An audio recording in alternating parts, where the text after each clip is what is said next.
fairly up there in swimming and competing at a very high level. I got glandular fever when I was 19 and then I got pneumonia. And then from that I developed asthma and I couldn't go out for dinner with my friends. I couldn't go out partying because I would end up in hospital all the time.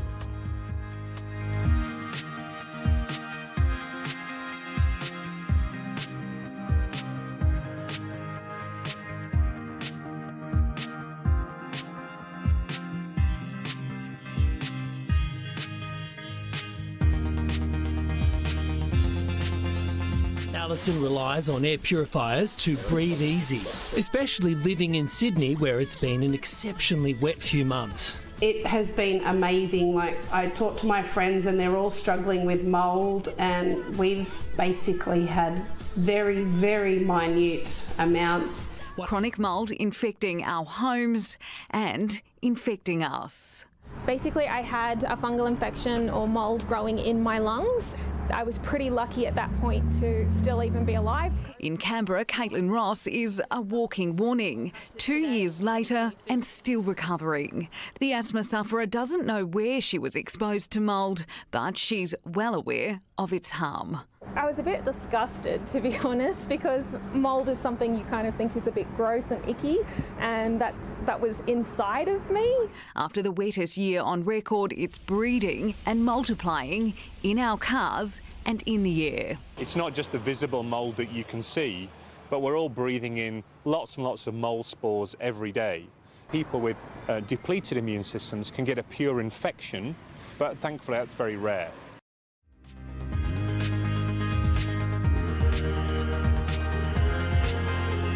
Hay fever sufferers have been struggling lately with some big spikes in the amount of pollen in the air. The Asthma Foundation has issued a warning that we could be living with these conditions until winter.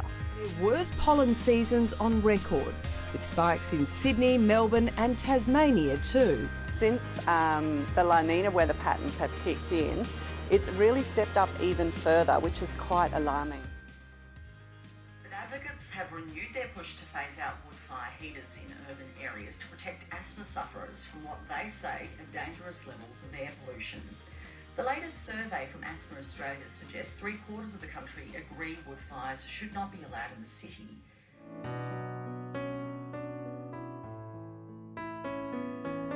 And she wasn't getting much relief, so I called the ambulance, and we kind of pretty much were put on hold. So we put her in the car. We drove her. As we turned to the street where the actual hospital is, that's when she pretty much she cardiac arrested, and so we started CPR. And by the time we got there, they worked on her for an hour, and then they told us there's not much we can do for her. Oh, Jasmine, that's so difficult. Do you think that if an ambulance came, that Alicia would still be alive today? Yeah, I do, because from the time I called, she was still talking. Her last words, she said, "I'm not going to make it." Was after we were still on hold, but she was still talking. And when you turn into the hospital, the road that the hospital is, no more than 4 or 5 minutes to get there. That's when she arrested. So there was a lot of time if they had just come and started the treatment.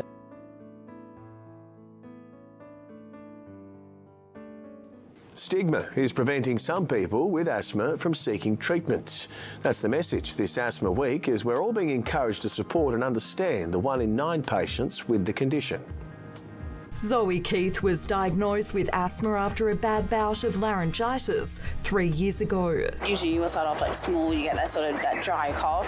When it is getting a bit worse, when I'm not intervening with treatment, or it just chose to be bad that time, you get that really tight feeling in your chest. It makes you really nervous and really a bit scared of, am I going to make it through this? Am I going to have to go to the hospital this time? Despite that, a new survey shows while almost all Aussies are supportive of someone using their puffer in public, around a quarter of those with asthma don't feel comfortable doing so, even though it could be the difference between life and death. Stigma really impacts on how the individual treats their asthma, and it can show up in behaviours and feelings like feeling embarrassed by hiding symptoms and not taking medications as prescribed. So especially since COVID, I think a lot of people generalise when they sort of see anyone having any sort of respiratory symptoms.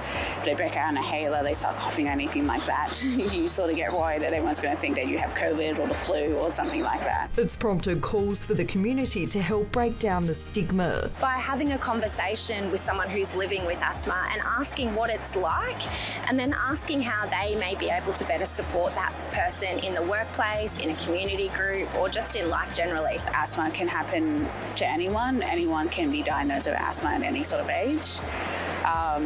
And I think it's very important to remember that asthma is a chronic condition. Sophie Coral, Win News. A Mid-North Coast couple is using the tragic loss of their daughter to draw attention to asthma. Bria Elvins is set to become the face of a national campaign, raising awareness of the illness that often goes under the radar. A vibrant, fun-loving teenager taken too soon. Cundletown's Bria Elvins passed away in February from a fatal asthma attack, aged just 17. She was a very funny, caring, she was a bit of a scallywag, but she was a great kid. While her loss remains raw for parents Tina and Ben and siblings Tora and Harry, the family is now turning their focus to keeping her legacy alive, drawing attention to the silent killer of asthma. The illness impacts 2.7 million Aussies, taking more than 400 lives each year. My daughter had many triggers. Some we will probably never know, and that's due to the fact that there is not a whole lot of research done. The family says asthma research is critically underfunded. Now, Bria's cousin in Glen Innes is about to undergo a head shave to raise funds. We wanted to try to just do our part and make a small difference in the world. On a larger scale, the Elvins are now working with Asthma Australia to make Bria the face of its national Christmas appeal. No, she'd be really proud of that because it was something that was very important to her. We just want to see something good come from our heartache. And even after her passing, Bria is still making a difference, saving 4 lives through organ donation. She was wanting to go into nursing and help kids that have been in her situation, like been in hospital for long periods of time. Rob Douglas, NBN News.